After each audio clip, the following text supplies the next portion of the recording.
Assalamualaikum warahmatullahi wabarakatuh.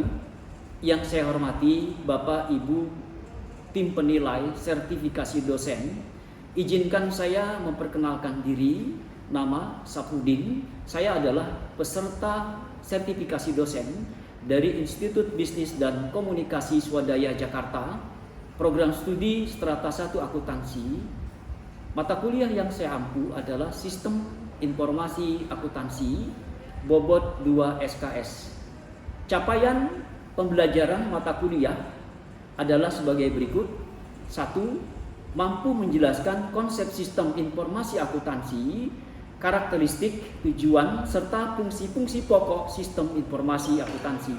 2. Mampu menjelaskan konsep sistem pengolahan transaksi, e-bisnis, sistem perencanaan sumber daya perusahaan atau ERP, mampu menjelaskan dan menggambarkan diagram alir data DFD untuk setiap siklus transaksi keuangan.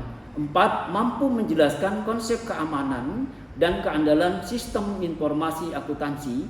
5. Mampu menjelaskan dan menggambarkan serta membuat tabel struktur penyimpanan data dalam basis data relasional. 6. Mampu menjelaskan pengendalian dan pengendalian SIA berdasarkan komputer, penipuan dan pengamanan serta audit SIA berdasarkan komputer. Selanjutnya, materi pembelajaran sebanyak 16 kali pertemuan termasuk ujian tengah semester dan ujian akhir semester. Uraiannya adalah sebagai berikut. 1. Mampu menjelaskan konsep sistem informasi dan sistem informasi akuntansi. 2. Mampu menjelaskan konsep sistem pengolahan transaksi keuangan. 3. Mampu menjelaskan konsep sistem perencanaan sumber daya perusahaan atau enterprise resource planning dan e-business. 4. Mampu menjelaskan dan menguraikan bagaimana SIA bekerja, dokumentasi sistem. 5. Mampu memahami dan memanipulasi, mendemonstrasikan aplikasi-aplikasi sistem informasi akuntansi. 6. Mampu memahami dan memanipulasi, mendemonstrasikan aplikasi sistem informasi akuntansi. 7. Mampu menyiapkan diagram alir data untuk perusahaan kecil. Pertemuan ke-8 adalah evaluasi akhir semester, yaitu ujian tengah semester. 9. Mampu memahami konsep basis data relasional atau database relasional. 10. Mampu mendemonstrasikan sistem basis data relasional, pembuatan model dan desain database. 11. Mampu mengaplikasikan konsep basis data relasional untuk sistem informasi produksi, pengupahan, SDM, pendapatan dan pengeluaran. 12. Mampu memahami ancaman-ancaman SIA, konsep dasar pengendalian yang diduplikasian organisasi bisnis. 13. Mampu memahami kendala sistem, pengendalian keamanan sistem dan dapat dipelihara dan memproses sistem lengkap, akurat, tepat waktu dan dapat diotorisasi. 14. Mampu memahami proses penipuan yang terjadi, teknik manipulasi melalui komputer. 15. Mampu mendesain evaluasi pengendalian internal dan review evaluasi pekerjaan kasus-kasus yang sudah diberikan pada pertemuan sebelumnya. 16. Ujian akhir semester. Selanjutnya, saya akan menyampaikan video rekaman aktivitas pemberian materi kuliah, dalam hal ini mata kuliah Sistem Informasi Akuntansi, yang dilaksanakan secara offline di ruang kelas. Baik, kita mulai saja perkuliahan untuk mata kuliah Sistem Informasi Akuntansi. Mata kuliah yang saya ampu adalah Sistem Informasi Akuntansi. Semester 6 ini adapun kontrak kuliah yang akan kita laksanakan, yang pertama tentunya karena kita mulai kuliah jam 8 pagi minimal mempersiapkan diri dari rumah sampai kampus jam 8, untuk spare waktunya 15 menit ya, atau kebanyakan 15 menit ya, 10 menit saja ya, sehingga saudara harus mempersiapkan diri dari rumah berangkat sampai di kampus jam 8. Untuk mata kuliah Sistem Informasi Akuntansi ini, buku yang saya gunakan adalah Rumney, yang kedua Hall, yang ketiga Botner. Selanjutnya, Sistem Informasi Akuntansi ini ya menjelaskan bahwa sistem informasi akuntansi adalah infrastruktur di dalam organisasi. Selanjutnya, tujuan pembelajaran ya pertemuan pertama ini adalah memahami definisi sistem informasi akuntansi dan fungsi dasar sistem informasi akuntansi, menjelaskan perbedaan data dan informasi, mengidentifikasi komponen dasar SIA, peran SIA dalam rantai nilai, peran SIA dalam pengambilan keputusan. Selanjutnya, definisi dan fungsi dasar SIA. Definisi SIA adalah sebuah sistem yang mengumpulkan, mencatat, menyimpan, dan memproses data untuk menghasilkan informasi yang berguna bagi para pengambilan keputusan. Fungsi dasar SIA mengumpulkan dan memproses data aktivitas atau transaksi bisnis sehingga mudah diakses ketika dibutuhkan. Menyimpan data untuk kebutuhan organisasi. Data yang telah dikumpulkan diproses menjadi laporan keuangan dan informasi lainnya yang dapat digunakan oleh manajemen dalam pengambilan keputusan. Menyediakan informasi atau laporan yang berguna bagi manajer dan pihak luar. Informasi yang dihasilkan oleh SIA membantu manajemen dalam menentukan kebijakan, strategi bisnis, dan perencanaan perusahaan. Menyediakan pengendalian internal yang memadai. Sistem membantu perusahaan dalam mengawasi aktivitas operasional serta mengurangi risiko kesalahan dan penyalahgunaan aset. Meningkatkan efisiensi perusahaan melalui otomatisasi proses bisnis. SIA dapat mengurangi pekerjaan manual, mempercepat proses transaksi, dan meningkatkan produktivitas kerja. Jadi dari definisi ini bukan saya yang buat, bukan kalau membuat definisi ya pasti ada di buku. Yang saya gunakan ini adalah Rumney, sehingga definisi ini saya ambil dari buku Rumney ya, dari buku Rumney ya. Ada juga perbedaan, nanti ada dari Hall, ada juga dari Botner. Tapi saya mengedepankan ya definisi dari Rumney karena ada perbedaan. Kalau di buku Rumney ini bahasanya memang ya tidak terlalu sulit, walaupun dari luar tidak terlalu sulit sehingga mudah dimengerti ya, sehingga saya juga menjelaskannya agak mudah ke ya teman-teman mahasiswa. Kalau buku Botner itu di pustakaan juga ada, tebal, warnanya biru, penjelasannya ya terlalu berbelit-belit karena mungkin ditranslate dari bahasa asing ya. Makanya saya gunakan tadi buku Rumney. Dari sini kan kita bisa tahu bahwa SIA ini ya sistem informasi akuntansi. Kalau sistem ini kan definisinya ya, saudara pernah tahu mungkin ya bahwa sistem adalah apa itu sistem? Saya ambil contoh mobil. Mobil ini sistem ya, terdiri dari apa? Yang pertama apa? Ada bodi, ada mesin, satu lagi ada ya, ada bodi. Bodi ini termasuk ban ya, termasuk fisiknya gitu ya, spion ya, setir ya, itu yang kita bisa lihat jelas gitu ya, itu kan bodi ya. Ada mesin ini ada pengapian ya, bahan bakar itu kan ya, kelistrikan gitu ya ya, itu. Selanjutnya satu lagi untuk menunjang ya aktivitas mobil tersebut Kalau salah satu kurang, ya itu nggak bisa jalan. Itu sistem. Ya, sehingga kalau didefinisikan sistem adalah komponen-komponen yang terkait satu sama lain untuk mencapai tujuan. Itu sistem. Informasi, data yang diolah, ya, informasi adalah data yang diolah, diproses sehingga apa? Ya, menjadi bahan pengambilan keputusan bagi para manajer, ya, atau pimpinan. Selanjutnya, dukungan informasi ini ketika saya bicara informasi itu pasti teknologi. Ya, informasi teknologi.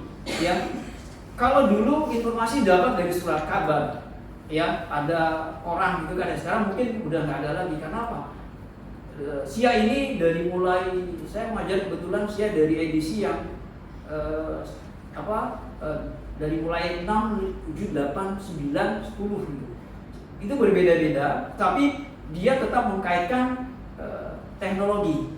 Ya, kalau saat ini yang saudara gunakan, ya, ada handphone, ya, ada laptop yang makin kekini makin luar biasa, ya. Tapi nanti mungkin ke depan, ya, kita nggak tahu, ya, komputer ini akan digantikan usia sampai handphone. Kalau sekarang sudah jelas saudara transaksi menggunakan pasti menggunakan teknologi, ya.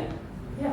Pesan dari mulai pesan makanan sampai dengan, ya, catatan dari bangun tidur sampai yang tidur lagi itu aktivitasnya pasti didukung oleh teknologi informasi. Kalau untuk sekarang, ya. Jadi intinya itu. Ya, sedangkan akuntansi, ya, saudara kan sudah semester 2, ya, sudah semester 6, ya, sudah semester 6, ya, pasti sudah memahami apa itu akuntansi. Jadi saya nggak perlu lagi menjelaskan. Selanjutnya, data versus informasi. Data adalah fakta mentah tentang peristiwa bisnis, misal kuantitas barang, harga, tanggal. Ini saudara bisa lihat ketika saudara melakukan transaksi, ya, misalnya datang ke, ya, sebelah itu harga, itu pasti ada transaksi ketika saudara beli pakaian itu kan, ya, pasti diberikan nota. Itu adalah data.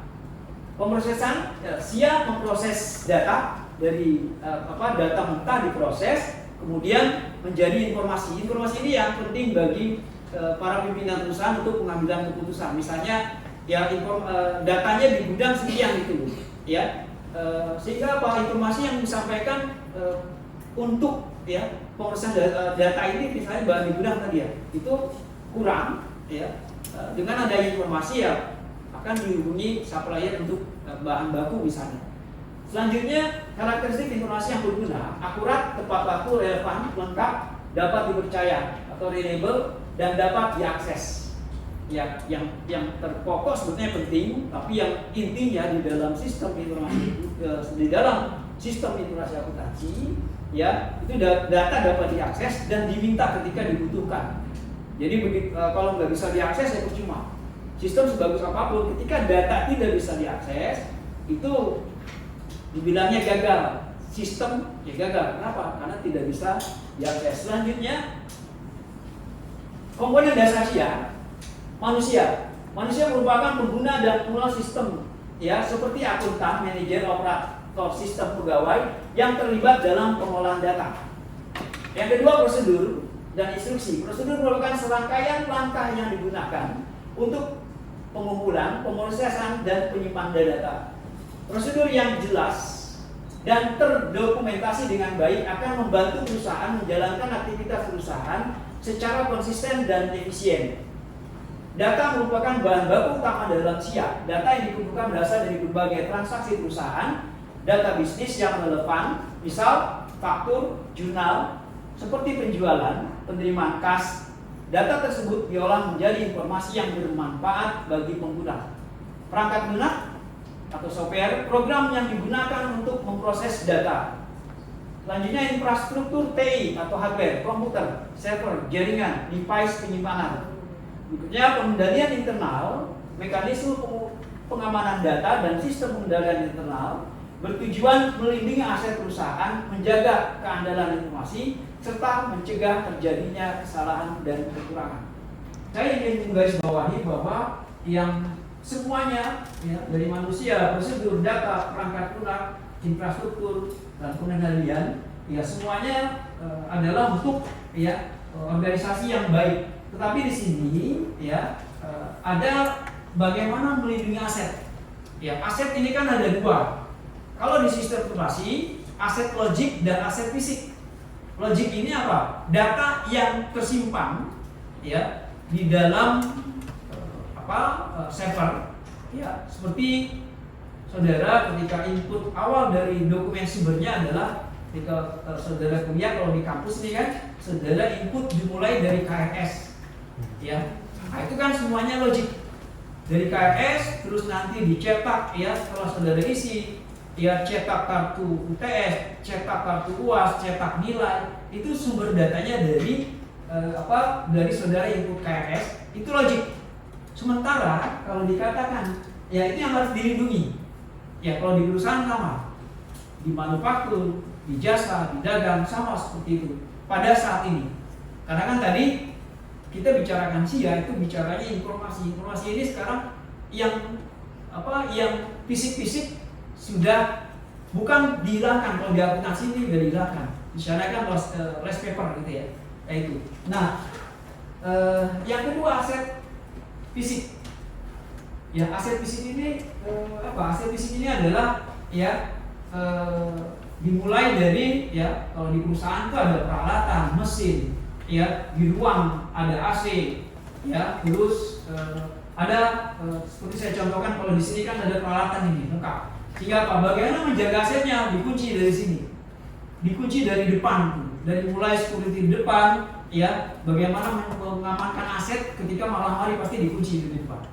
Di dalam dikunci juga, samping kunci itu apa? Mengamankan aset yang ada di dalam lingkungan kampus. Sama ketika saya ada di manufaktur, ya saudara kalau datang ke manufaktur itu pasti, ya nggak asal sembarang masuk kan? Ya nggak asal misalnya ujuk-ujuk masuk dulu. Pasti ada security yang stop di depan. Ya itu pengamanan pertama. Ya pengamanan fisik dan juga logik.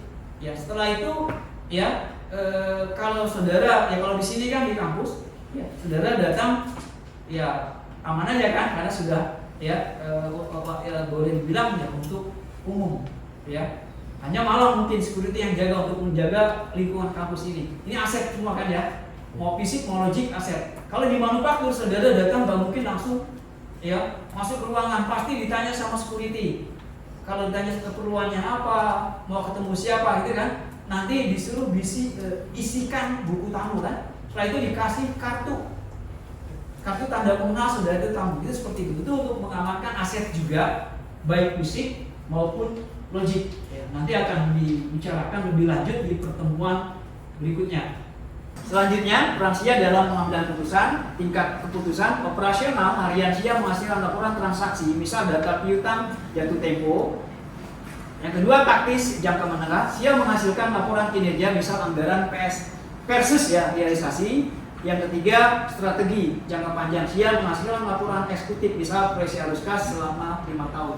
Jadi ini tingkat keputusannya. Selanjutnya, ini ada kita pertemuan pertama ini ada penutup dan diskusi. Ya, pertanyaannya, salah satu fungsi SIA adalah memberikan pengendalian yang memadai untuk memastikan keamanan aset-aset organisasi, termasuk data. Akan tetapi banyak yang memandang prosedur-prosedur pengendalian sebagai peraturan belaka. Diskusikan bagaimana pengendalian dapat mempengaruhi keseluruhan efisiensi dan efektivitas. Kedua, menurut saudara, peran akuntan berubah di era digital. Bagaimana SIA mempengaruhinya? Baik, saya serahkan. Ya, ini ada dua. Ya, pertanyaan.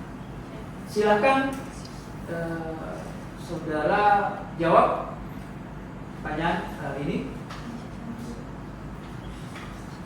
Tadi saya rasa cukup jelas ya untuk kejelasannya. Ya, memang untuk tadi ya kalau dikatakan apakah dia berubah di era digital. Yang pertama tadi data kan ada dua, ada fisik, ada logik. Yang dilindungi, cara melindunginya kan yang pasti secara fisik ada security di depan, secara logik juga sama.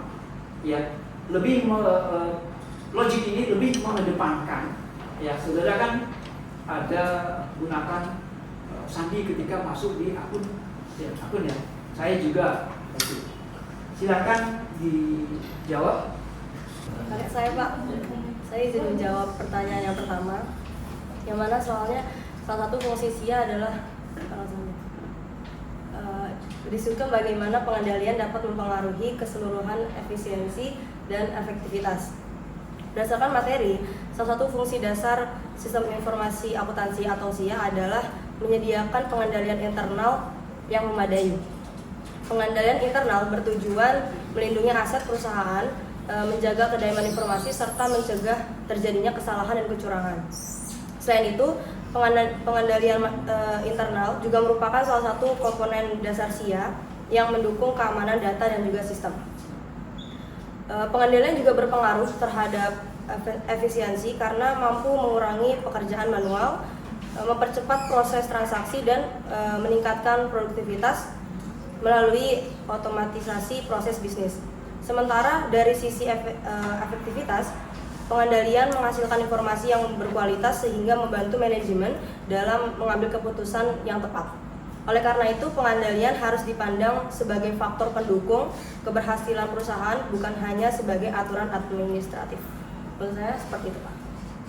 Baik, ya. Tadi sudah dijawab oleh teman kita, Elisa. Ya. Jawabannya Eliza. Ya, mohon maaf Eliza. Ya, jawaban dari saudari Eliza ya cukup baik ya. Saya tidak perlu mengomentari panjang lebar. Terima kasih. Selanjutnya untuk yang nomor 2, siapa yang menjawab?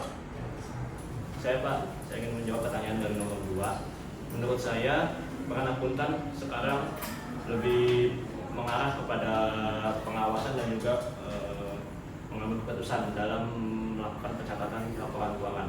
Jika didahulu para akuntan mencatat laporannya itu melalui manual dengan ditulis di buku tulis. Dan untuk era sekarang dengan perubahan digital yang sangat meningkat, jadi para akuntan itu lebih pada mengawas, menganalisis dan juga mengambil keputusan dalam membuat laporan keuangannya. Gitu. Terima kasih. Ya, jawaban dari siapa? Akis. Ya. Sudah bagus. Ya, cuma memang ingin saya tambahkan bahwa saat ini memang sudah ada ya software akuntansi yang membantu kita ya, dalam memproses laporan keuangan. Saya ambil contoh misalnya, ada yang paling murah dan juga ada yang mahal gitu ya. Ya, yang pertama itu ada SAP. Ya, itu SAP memang software yang terintegrasi dari A sampai Z, cuma harganya cukup mahal. Ya, saya sendiri pernah ketika dia mengeluarkan produk atau workshop yang workshop ya itu dapat undangan, saya hadir di SAP ya dari A sampai Z tapi sudah terstruktur. Ada dari peserta yang bertanya ya kok bilangnya ketika digunakan setan aja pusing.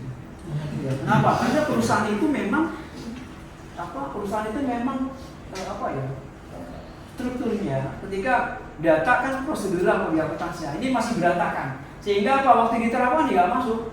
Yang bisa digunakan SAP ya secara struktural itu kok sudah jelas prosedurnya. Ya, ketika masuk di sistem kan tinggal ikuti.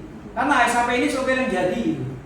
Ya, di pengantar komputer mungkin saudara sudah tahu ada software jadi ya seperti apa kalau di akuntansi ada Mayor tadi saya sebutkan ada SAP ya Mayor, terus ada Oracle, ya ada SAS, ya Zahir dan masih banyak itu lebih dari 20 software ya. Nanti saudara dapat salah satunya ya. Yang membantu kita nanti ya. Cuma saya katakan tadi ketika memilih software akuntansi harus disesuaikan dengan kondisi perusahaan. Kalau yang kecil aja nggak bisa gunakan SAP, cukup gunakan misalnya ya Mayor gitu ya, karena 3 ini ada Mayor, Zahir ya, Accurate. Ini 3 ini adalah software akuntansi yang menengah ke bawah. Makanya di kampus-kampus ini ya ada 3 software ini yang paling banyak digunakan. Masing-masing punya kelebihan dan kekurangan. Bukan berarti nanti Mayor lebih rendah dari Accurate, enggak. Karena saya sendiri pernah 2 kali ikut pelatihan di Mayor gitu. Di Jaya juga pernah. Ya itu nanti di mata kuliah komputer akuntansi ya saudara ya akan mendapatkan salah satunya. Cuma kalau di lapangan Ketika saya bicara software akuntansi, saudara sudah dari organisasi, jangan asal pilih gunakan Maya. Kenapa? Di kampus gunakan Maya, gunakan Akhirat karena di kampus gunakan Akhirat. Ketika di lapangan nanti saudara nggak seperti itu. Banyak sekali gitu loh. Ada juga software yang buatan, artinya apa? Kita pesan di konsultan nanti yang akan buat dari A sampai Z. Sehingga apa? Kalau banyak uang, software buatan aja. Karena jadi ini akan, kalau software jadi ada di pasaran tapi beli yang legal. Masa perusahaan beli yang perjakan gitu? Ya nggak mungkin kan ya, karena perusahaan duitnya banyak. Ya, nanti di komputer akuntansi itu ya dibahas awalnya mungkin, kalau ya prakteknya mungkin sama ketika di awal itu disampaikan kenapa kita harus pilih Zahir, kenapa kita harus pilih Maya, kenapa kita harus pilih Akhirat. Kalau perusahaannya besar, kenapa harus pilih Oracle, kenapa harus pilih SAP, ya, kenapa harus pilih Value Plus gitu. Jadi ada banyak. Ya, ini untuk mendukung tadi. Ya, saya rasa demikian. Kalau nggak ada yang bertanya lagi, ada yang bertanya? Cukup. Ya. Demikian perkuliahan pertama kita hari ini. Ya, kalau masih ada pertanyaan yang saudara harus tanyakan, dipersilakan. Kalau tidak, saya akan tutup perkuliahan pada hari ini. Kita akan bertemu pada minggu yang akan datang, pada hari dan jam yang sama. Saya rasa demikian. Assalamualaikum warahmatullahi wabarakatuh. Waalaikumsalam warahmatullahi wabarakatuh. Demikian video pembelajaran PDD UK TPT mata kuliah Sistem Informasi Akuntansi yang saya ampu. Semoga video ini bisa menjadi gambaran Bapak Ibu untuk menilai aktivitas saya selama memberikan kuliah di Institut Bisnis dan Komunikasi Swadaya. Terima kasih. Assalamualaikum warahmatullahi wabarakatuh.